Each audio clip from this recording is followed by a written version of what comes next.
உங்க விஜய்க்கு, உங்க அண்ணனுக்கு, உங்க தம்பிக்கு, உங்க பிள்ளைக்கு நம்ம ஆவணியில ஒருபோதும் நடந்து விடாதபடி நல்ல எல்லா ஒழுக்கத்தையும் இந்த ஆவணி பகுதியில நிச்சயமாக உங்கள் சகோதரராய், உங்கள் வீட்டு பிள்ளையாய், உங்கள் வேட்பாளராய், உங்கள் மத்தியிலே உங்களோடு ஒருவனாய் இருந்து எல்லாவற்றையும் நான் சீர்படுத்தி உங்களுக்கு தருவேன்.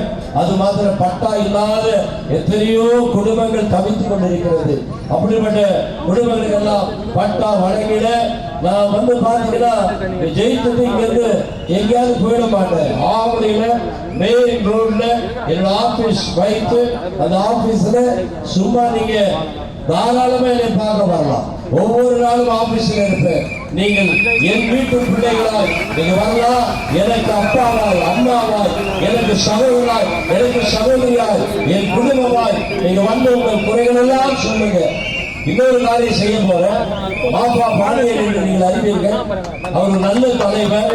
அவர் என்னுடைய உறவும் கூட, என்னுடைய நண்பரும் கூட.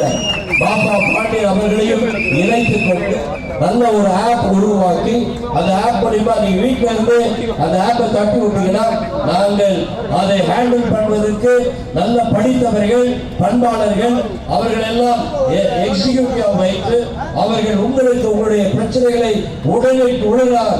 அப்படியே பாத்தீங்கன்னா அப்படி பம்பரம் போல சுற்றக்கூடிய நல்ல நல்ல படித்தவர்களை வைத்து உடனடியாக தீர்வு காண்போம்.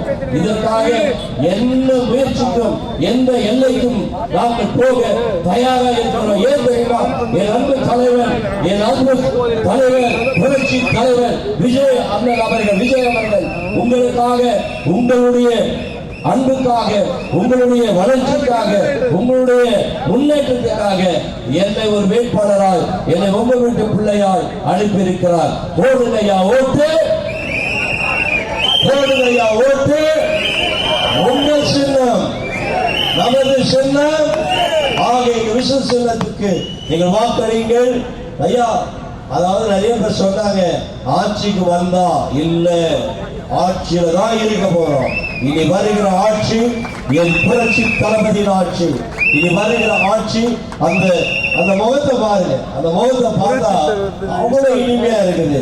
அவர்கிட்ட சொன்னேன், ஐயா அன்பான தளபதியை பார்த்து நான் சொன்ன வார்த்தை, தளபதி நீங்க வர்ற 2026 தேர்தல்ல முதலமைச்சரா வருவீங்க. அதுக்கப்புறம் ஒருவரும் உங்களை அசைக்க முடியாது. நிரந்தர முதலமைச்சரா எப்படி எம்ஜிஆர் அவர்கள் இந்த நாட்டை ஆளும் போது அவர் உயிரோடு இருக்கிற அளவுக்கு ஒருவரும் எதிர்த்து நிற்க முடியல. அவர் எம்ஜிஆர் அப்படிப்பட்ட ஒரு ஆட்சியை கொடுத்தார். இவர் சின்ன எம்ஜிஆர், இவர் நமது தளபதி சின்ன எம்ஜிஆர். அதான் சொல்றேன், புரட்சி தளபதி எங்கள் அன்பு தலைவர் புரட்சி தளபதி அவர்கள் எம்ஜிஆரை போல அவர் இருக்கும் காலம் வரை இன்னும் 30-40 ஆண்டுகள், 50 ஆண்டுகள் என் தளபதி இந்த தமிழகத்தை ஆள வந்திருக்கிறார்.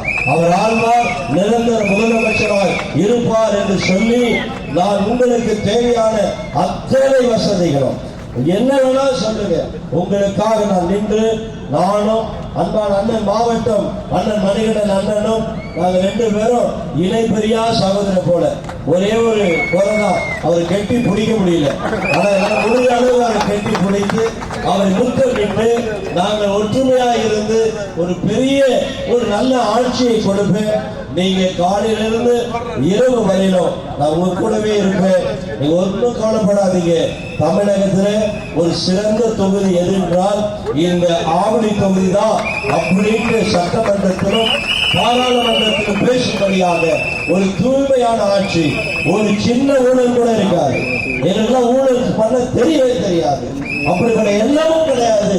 அப்படி எங்க அப்பா அம்மா எங்களை வளர்க்கவும் இல்லை, என் தலைவர் தளபதி எங்களை அப்படி நடக்கவும் இல்லை. ஆக நாங்கள் ஊழலற்ற ஒரு ஆட்சி, நல்ல ஆட்சி கொடுத்து உங்களுக்காக இந்த ஆவணியை ஒரு நல்ல சிங்கப்பூராய், ஒரு ஜப்பானை போல இந்த ஆவணி மாறும்.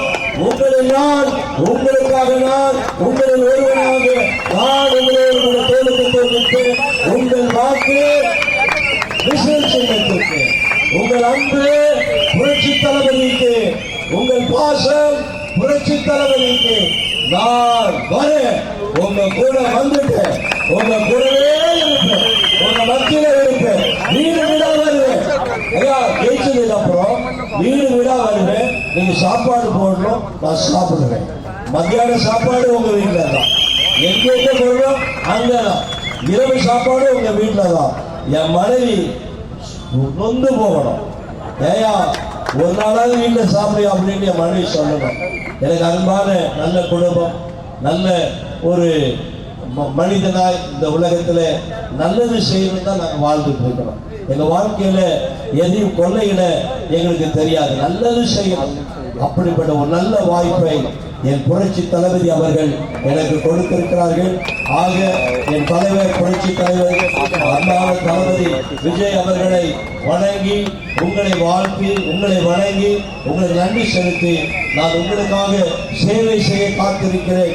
உங்களில் நான் உங்கள் பொன்னான வாக்குகளை விசில் சின்னத்துக்கு வாக்களித்து ஒரு பெரிய ஒரு மெஜாரிட்டியோட வெற்றி பெற செய்வீங்க,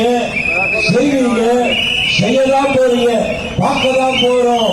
விஜய் அவர்களுடைய புரட்சி தளபதி அண்ணன் விஜய் அவருடைய ஆட்சியை பார்க்கதான் போறோம்.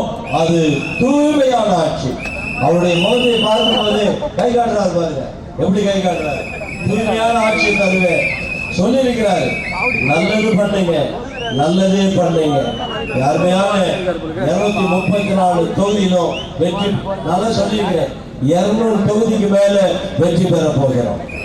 நல்லா எழுதி வச்சீங்க, 200 தொகுதிக்கு மேல தமிழக வெற்றி கழகம் வெற்றி பெறும் என்பதை சொல்லி உங்களை கும்பிட்டு உங்கள் வாக்குகளை சிதறாம விசில் செய்தது வாக்களிகள் என்று சொல்லி விடைபெறுகிறேன். நன்றி, வணக்கம்.